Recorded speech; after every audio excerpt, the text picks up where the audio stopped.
No one showed up to my graduation. A few days later, my mom texted, "I need $1,800 for your sister's Sweet 16. I sent a single dollar with a polite congrats, and finally put myself first. I thought that was the end, until one unexpected message made me question everything I knew about family.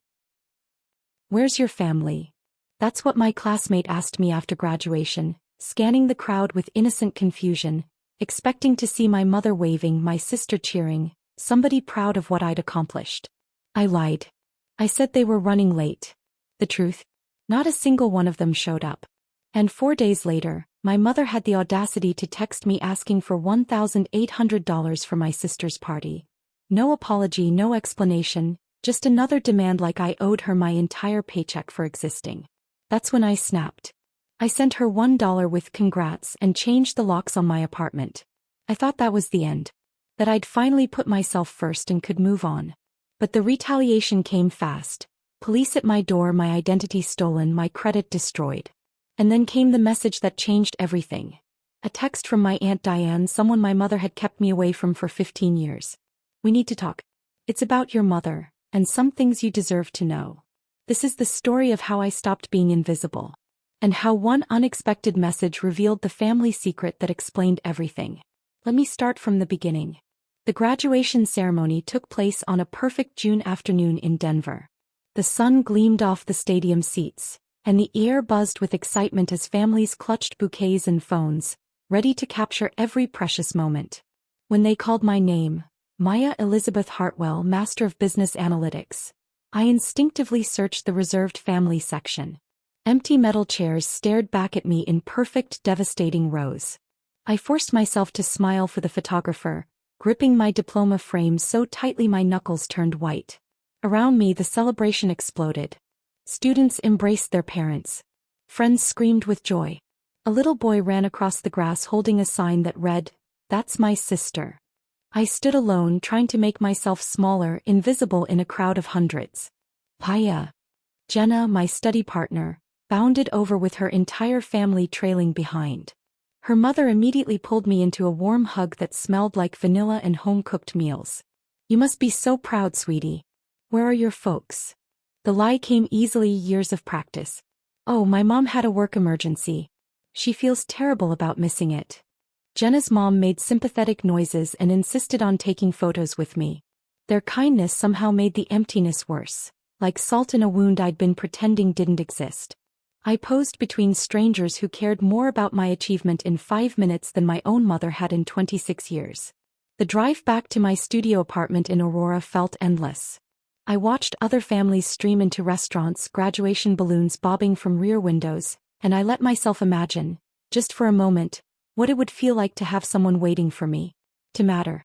This wasn't the first time they'd abandoned me on a day that should have mattered. They missed my undergraduate graduation too. That time, Mom said my younger sister Brooke had a regional cheerleading competition that was absolutely critical for her future. When I made the dean's list my sophomore year, she was too busy. When I got accepted into grad school, she asked if I was sure it was worth the debt. The pattern was so consistent it had become almost comforting in its predictability. At least I always knew what to expect. Nothing. What I'd learned to expect was being the family bank account. Started when I was 17. I got a job as a cashier at Target, then picked up weekend shifts waiting tables at a local diner. Half of every paycheck went straight home without me even being asked. Mom's texts always had the same tone. "Brooke needs new competition shoes," or, "Can you help with the electric bill this month?" They were phrased like requests, but we both knew they were demands. I told myself it was temporary. That once I finished school, once I had my degree and a real career, things would change. They'd finally see me as more than a convenient source of funding. They'd see me as their daughter, their sister, someone worthy of love that didn't come with a price tag attached.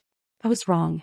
4 days after my graduation, while my cap and gown still hung on the back of my bedroom door, my phone lit up with a text from my mother. The message was short, transactional, devastating in its casual cruelty. "I need $1,800 for Brooke's Sweet 16. The venue needs a deposit by Friday." I stared at those words until my vision blurred. No, "How are you doing?" No, "Congratulations on your master's degree." No acknowledgement that she'd missed the most important day of my academic life. Just a number and a deadline, as if I existed solely to fund everyone else's happiness. My savings account held just under $4,200. Every penny scraped together through sacrifice, side hustles, and living on ramen for 2 years. That money was supposed to be my emergency fund, my security deposit for a better apartment, my small insurance against a world that had never been particularly kind to me. Something inside me that had been bending for 26 years finally snapped clean in half. I opened Venmo with trembling fingers. I entered the amount, $1.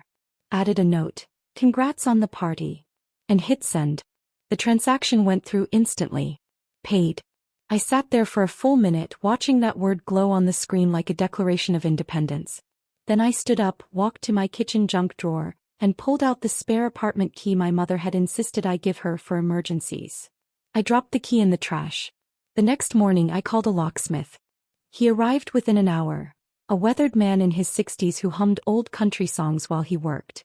When the new deadbolt clicked into place with a satisfying finality, he handed me 2 shiny keys. "Fresh start?" he asked. "Something like that," I murmured. That night my apartment felt different. The silence wasn't lonely anymore. It was peaceful. For the first time in my adult life, no one could walk through my door uninvited. I thought that was the end of it. That I'd finally set a boundary and could begin building a life that belonged to me. The retaliation came 2 days later. Someone pounded on my door, an aggressive, insistent hammering that made my pulse spike. Through the peephole, 2 Denver police officers stood in my narrow hallway. I opened the door with a racing heart. "Can I help you?" The taller officer held up his badge. "Maya Hartwell? I'm Officer Dawson. This is Officer Kim. We received a wellness check request from your mother, Patricia Hartwell. She claims you've been unresponsive and she's worried you might be in crisis." The words hit me like a slap. "She said what?" My voice came out sharp with disbelief. Officer Kim stepped forward. "May we come in? We just need to verify that you're safe." What choice did I have? I let them into my studio apartment. Officer Dawson glanced around at my spotless counters, laptop open to job applications, dishes neatly drying by the sink, my framed diploma on the wall. "Have you been experiencing any mental health crises recently?" he asked. "No," I said, fighting to keep my voice steady. "I just finished my master's degree. I'm job hunting. I'm completely fine." "Any recent conflicts with family members?" I explained everything. The missed graduation, the years of financial demands, the $1,800 text message, my decision to send $1 instead, changing my locks. Officer Dawson's expression shifted as I spoke. "So you set a boundary," he said slowly. "And your mother didn't respond well." "She responded by weaponizing the police against me," I said bitterly. Officer Kim sighed and handed me a card. "We see this more often than you'd think. People use wellness checks as punishment when they lose control. We'll file this as unfounded. If she tries again, reference this case number." After they left, I sat on my couch, not with fear but with fury. My own mother had tried to make me look unstable because I'd said no for the first time in my life. If she was willing to go that far, what else had she already done? The answer came the next morning. I woke up with an anxious knot in my stomach and pulled up my credit report, something I'd been meaning to check for months. What I saw made the room spin. 2 new credit inquiries stared back at me. Chase Bank and American Express. Neither of which I'd applied for. I clicked through to the detailed view. 2 credit card accounts had been opened in my name. Both listed my information, but the address on file was my mother's house in Thornton, where I hadn't lived in 8 years. The current balances made my vision blur. $3,400 on the Chase card, $2,100 on the American Express. I scrolled through the recent transactions. Rocky Mountain Event Hall, $1,800. Sweet Celebrations Catering, $2,200. Glamour Party Rentals, $950. DJ Diamond Dave Productions, $650. My mother's text message blazed through my mind. "I need $1,800 for Brooke's Sweet 16. She hadn't needed it. She'd already spent it, using credit cards fraudulently opened in my name. I called Chase Bank immediately. "This is Maya Hartwell. I need to report identity theft." The representative verified my information then paused. Ms. Hartwell, this account shows a co-applicant listed as Patricia N. Hartwell. She identified herself as your mother and stated you verbally authorized this account. I absolutely did not, I said. This is fraud. We'll initiate an investigation immediately. The account will be frozen pending the outcome. I made the same call to American Express. After I hung up, I sat in the morning sunlight, completely numb. My mother had stolen my identity, racked up thousands of dollars in my name, and then tried to extort me to cover her tracks. I opened the voice recording app on my phone. Colorado is a one-party consent state. I could legally record our conversation without telling her. I took a deep breath and called my mother. She answered on the second ring, her voice dripping with false sweetness. Why? I was just thinking about you, honey. Were you? I said calmly. Were you thinking about me when you opened 2 credit cards in my name without my permission? The silence was absolute. What are you talking about? She finally stammered. Chase Bank and American Express, I said evenly. Both opened at your address. Both used to charge thousands of dollars for Brooks Sweet 16. The same party you demanded $1,800 for, after you'd already spent over $5,000 using my stolen identity. Aya, you don't understand. No, you don't understand, I cut her off. I've already reported the fraud to both banks. There are active investigations. You used my name and social security number without consent. That's identity theft. That's a federal crime. I was trying to help you build credit, she said desperately. By destroying my credit score? And then when I wouldn't give you more money, you called the police and tried to have me committed. I was worried about you, she shrieked. You changed your locks. You sent me $1 like I'm some kind of joke. You've treated me like a joke my entire life, I said quietly. The only difference is I'm finally done laughing. I ended the call and saved the recording. Evidence, June 3, 2025. The fraud investigations moved quickly. Within a week, both credit card companies confirmed the unauthorized accounts and began removing the charges from my credit report. My mother was held fully responsible for the debt, over $5,500, plus interest and fees. Word travels fast in small communities. Within days, I started getting messages from people I hadn't heard from in years asking about the credit card situation. I didn't respond to any of them. Brooks Sweet 16 became the event everyone talked about, but not for the reasons my mother hoped. The venue demanded cash payment up front. When my mother's cards were declined, the party was quietly canceled. Brooke called me that night sobbing. You ruined everything. Everyone at school is talking about us. My party is destroyed and it's all your fault. Your party was paid for with fraud, I said flatly. Mom stole my identity and committed a felony. I didn't ruin anything, she did. She's your mother. Family is supposed to help each other. Family doesn't steal from each other, Brooke, I said softly. And family doesn't weaponize the police because you said no. She hung up on me. I blocked her number. For 2 weeks, blessed silence. I filled out paperwork, met with a credit counselor, started applying for jobs in other cities. I was ready to leave Colorado entirely, to build a life where nobody knew my history. Then on a Thursday afternoon my phone lit up with a message from an unknown number.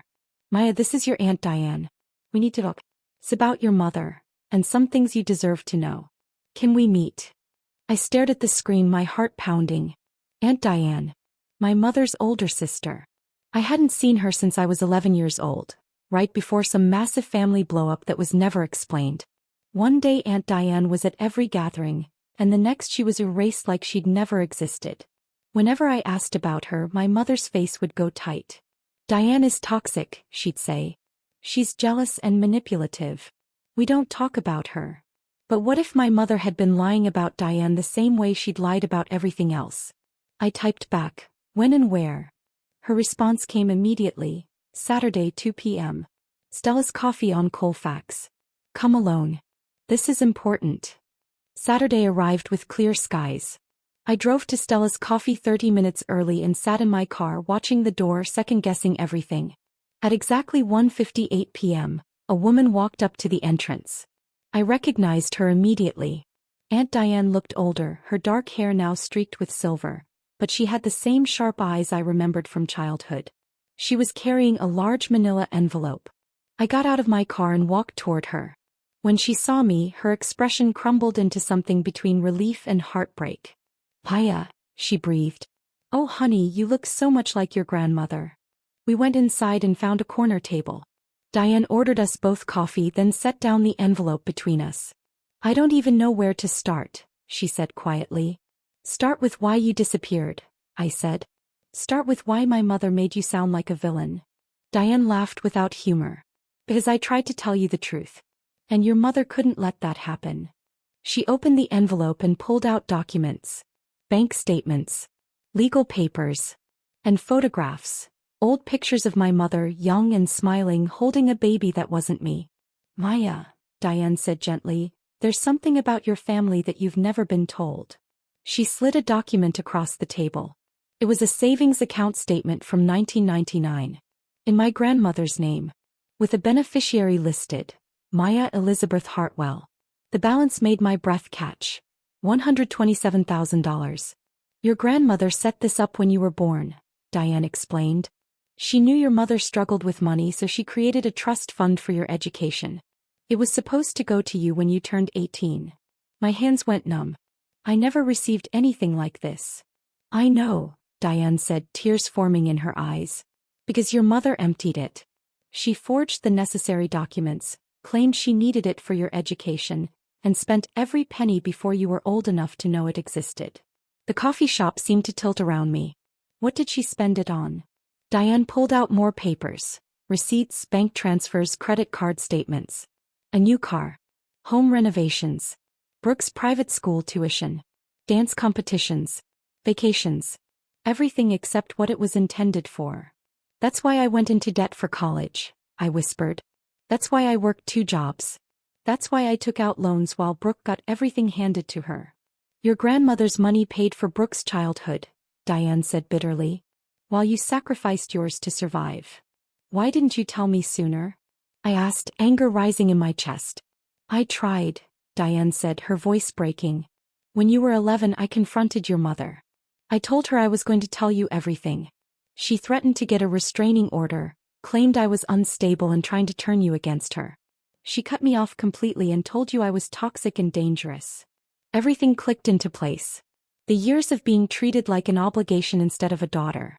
The constant demands for money. The way Brooke was elevated while I was dismissed. My mother hadn't just been neglectful, she'd been covering up theft. "There's more," Diane said quietly. She pulled out another document. "Your grandmother also left you her house in Lakewood. A 3-bedroom home fully paid off. Your mother sold it 6 months after Grandma died and kept the proceeds. Another $340,000. I couldn't breathe. Nearly $500,000 that should have been mine. Stolen, spent, erased from existence.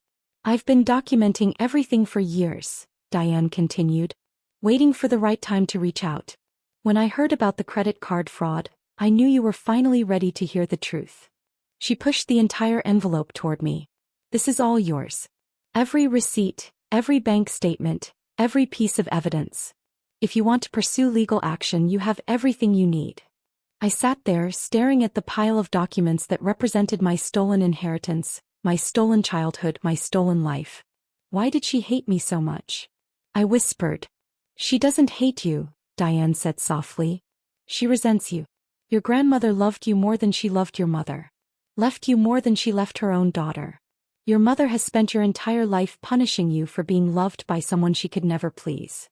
The truth settled over me like a heavy blanket, suffocating and clarifying all at once. My mother hadn't just been neglectful or selfish. She'd been systematically destroying any chance I had at financial stability because in her twisted mind, I didn't deserve what her own mother had tried to give me. "What do I do now?" I asked. Diane reached across the table and squeezed my hand. "You decide. You can pursue criminal charges for the fraud and the trust fund theft. You can walk away and never speak to her again. You can try to negotiate restitution. But whatever you choose, you do it knowing the whole truth." I left Stella's coffee that afternoon with the manila envelope clutched to my chest and a clarity I'd never experienced before. For 26 years, I'd believed I was the problem. That I wasn't good enough, didn't sacrifice enough, didn't love hard enough to earn my family's affection. But the truth was devastatingly simple. My mother had stolen my future and then convinced me I should be grateful for the scraps she left behind. 3 days later, I sat in a lawyer's office in downtown Denver. "Based on what you've shown me," the attorney said, reviewing Diane's documents, "you have a strong case for both criminal fraud and civil restitution.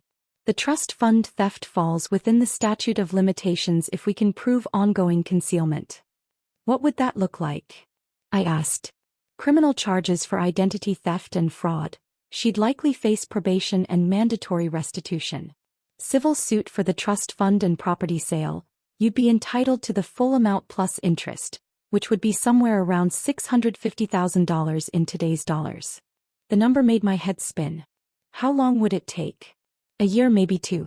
And it won't be easy. Family cases rarely are. I looked down at my hands. The same hands that had worked double shifts to send money home, that had gripped my diploma while standing alone, that had trembled while changing my locks. "Do it," I said. "File everything." The lawsuit was filed on a Monday morning in July. By Tuesday afternoon, my mother's lawyer had called requesting a meeting. I refused. By Friday, local news outlets had picked up the story. Woman sues mother for $500,000 in stolen inheritance. My phone exploded with messages. From former classmates, distant relatives, people I'd never met. Some supportive, many cruel, all curious. I ignored them all except one. It was from Brooke. I didn't know. I swear I didn't know about Grandma's money. Mom told me it all went to taxes. "I'm so sorry, Maya. I'm so sorry for everything." I stared at that message for a long time before responding. "I believe you. But I can't have a relationship with you right now. Maybe someday. Take care of yourself." The legal battle dragged on for 18 months. Depositions. Court hearings. Mediation attempts. My mother fought every step, claiming the trust fund was a family resource, and she'd used it for the greater good. But the evidence was overwhelming. In March 2027, the judge ruled in my favor. Total restitution: $687,000 including interest and penalties. My mother was also convicted of identity theft and placed on probation. She never apologized. The money hit my account on a rainy Tuesday afternoon. I sat in my new apartment in Boulder, a bright 2-bedroom with mountain views, and watched the numbers appear on my banking app. I didn't feel victorious. I didn't feel vindicated. I felt tired. And free. I used part of the money to pay off my student loans. Invested a portion. Donated $50,000 to a scholarship fund for first-generation college students who'd aged out of foster care. Kids who, like me, had to build their futures without family support. And I bought myself something I'd never had. Time. Time to figure out who I was without the weight of their expectations. Time to heal. Time to build a life that belonged only to me. On a warm September evening, almost 3 years after my graduation, I stood on my balcony watching the sunset paint the mountains gold. My phone rang. "Aunt Diane. How are you doing, sweetheart?" she asked. "I'm good," I said and realized I meant it. "I'm actually really good." "Your grandmother would be so proud of you," Diane said softly. I smiled, tears forming in my eyes. "I wish I'd known her better." "She knew you," Diane said. "That's why she left you everything. She saw who you'd become." After we hung up, I stayed on the balcony until the stars came out. I thought about that girl standing alone at graduation, smiling for a photo while her heart broke. I thought about the moment I sent that single dollar and changed my locks. About the fear and fury and eventual freedom. Family is supposed to be the people who show up. See, who celebrate your victories and catch you when you fall. For 26 years, I kept trying to earn that from people who were never capable of giving it. But I'd built my own family now. Aunt Diane, who'd waited 15 years to tell me the truth. Jenna and her parents, who'd made space for me at their table. The lawyer who'd believed my story. The scholarship students I'd never meet but whose lives I'd helped change. And most importantly, myself. I'd shown up for me. I'd seen me. I'd chosen me. And that, I realized, was worth more than any inheritance. The day after my graduation, I thought nobody had shown up. I was wrong. I did. And I've been showing up for myself ever since. If you've ever had to choose yourself when your family wouldn't choose you, you're not alone. Drop a heart below so I know you're out there. Your story matters. You matter.